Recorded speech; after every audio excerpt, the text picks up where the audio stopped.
د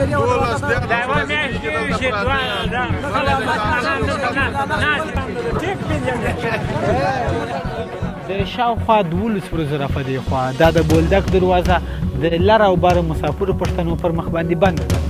دا چې ولې دا دروازه بنده ده او د افغانستان اسلامي امارت کوم شرایط پاکستان ته ټاکلي تر څو دا دروازه ورته خلاصه کړي؟ څومره مسافر اوس دې ته انتظار دی چې دا دروازه خلاصه شي او دوی واوري. موږ یې تاسو ته درښیو.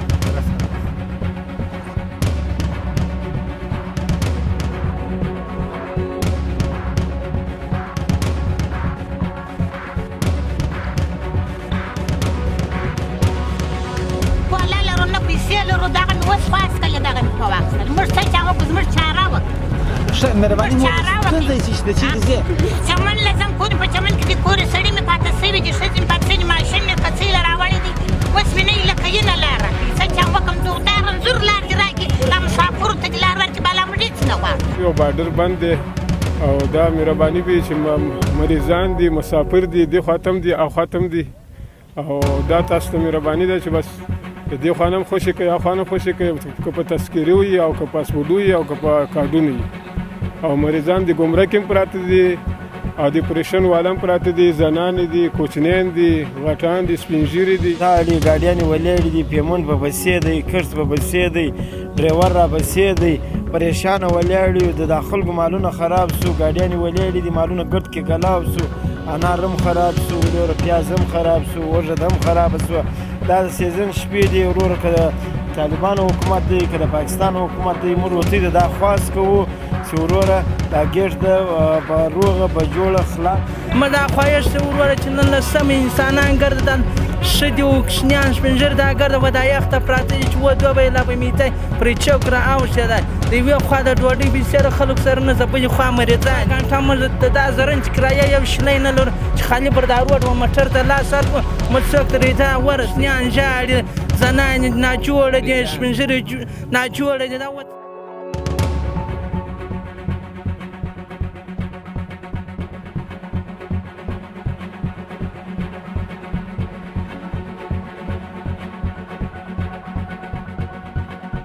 لاره خو چې بنده دم ده د خلکو د اسانتیا د خلکو د راحت په خاطر باندې بنده شوې ده نو خلک ورته انتظار دي او دا معلومات نشته چې څه وخت به خلاصه شي دا لار او بل بنده شوی هم د دې په خاطر باندې ده چې مثال مخکې دولت یا د موږ کومې اړیکې چې مثال د پاکستان سره وي یعنی په کوم مورد باندې چې افغانان یې په تذکره باندې ایله کول بالخصوص د بولدک خلک نو اوس د موږ د امارت اسلامي دغه غوښتنه د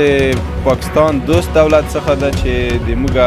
افغانان تنها د بولدک نه که پرېږدي په تذکره باندې د افغانستان ټول خلک باید پرېږدي او بل اسانتیا باید دا ویلي چې د زنانو لار باید جدا کا یعنی کوم هغو طرف ته چې موږ زنانې اوړي یا د هغو خور اوړي باید هغلته پوځیان نه وي هغلته که وي هم زنانې پوځیانې باید وجود ولري. ځینې تصویرونه وه چې دغه لاره چې اوس ما ته ولاړ دلته ښځې و نارینه ګډ وډ وه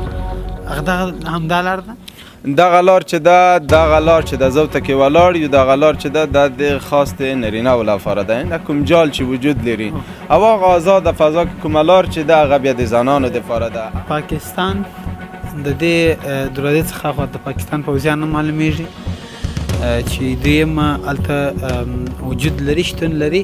دوی خو به کومه ستونزه تاسو نه یې جوړه کړې یا خو به کوم داسې ترمنځ خو خلاف نه یې راغلی مخالفت؟ نه الحمدلله څه خو مشکل نه دی ورسره راغلی او خدای د مشکل هم نه راویلی نو کوم مشکل هم نشته ورسره خو هغه دا دي د کوم پوځیان چې به دا مثال ته وینې په ګیټ کې ولاړ دي خپله یې موږ نه دا غوښتنه کوي تاسو چې څه وایي موږ یې منو اما د دوی د لویو چارواکو څخه یا د مشرانو څخه وي موږ ته امر نشته یعنی مخکې دولت کې چې موږ خلک کوم په ډېر آزاده فضا کې تلل اما اوس د موږ د دولت خانه ډېر په هغو باندې چې راغلی دی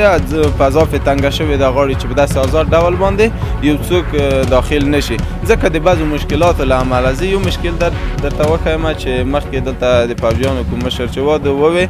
چې د دغې لارې نه موږ لارې ته داسې خلک مسلح داخل شوي دي چې هغه اند موږ د دولت ضد دي اند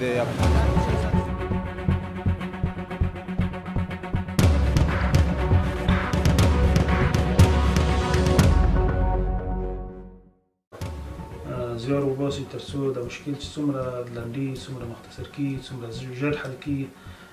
مشران پرې لګیا دي خو دا نو دقیق نیټه زه نشم ښودلی چې دا به یوه ورځ وغواړي که به زیات شپې وغواړي زموږ مشران په دې باندې لګیا دي تر څو د مشکلات حل شي او د هېوادوالو په مخ باندې دا لاره بیا پرانیزل شي او زموږ تاسو هېوادوالو ولسونه ازادانه تګ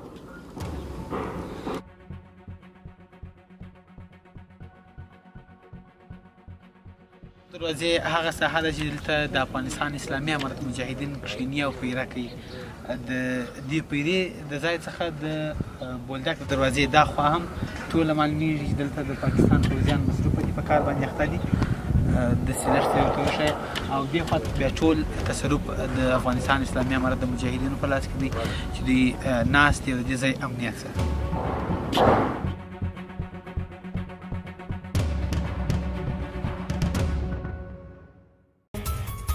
دا راپور تاسو ته د هیله تلویزیون لخوا وړاندې شو. د نورو راپورونو او خپرونو لپاره زموږ د یوټیوب چینل سبسکرایب کړئ او که دا راپور درته په زړه پورې و نو د ملګرو سره یې شریکه کړئ.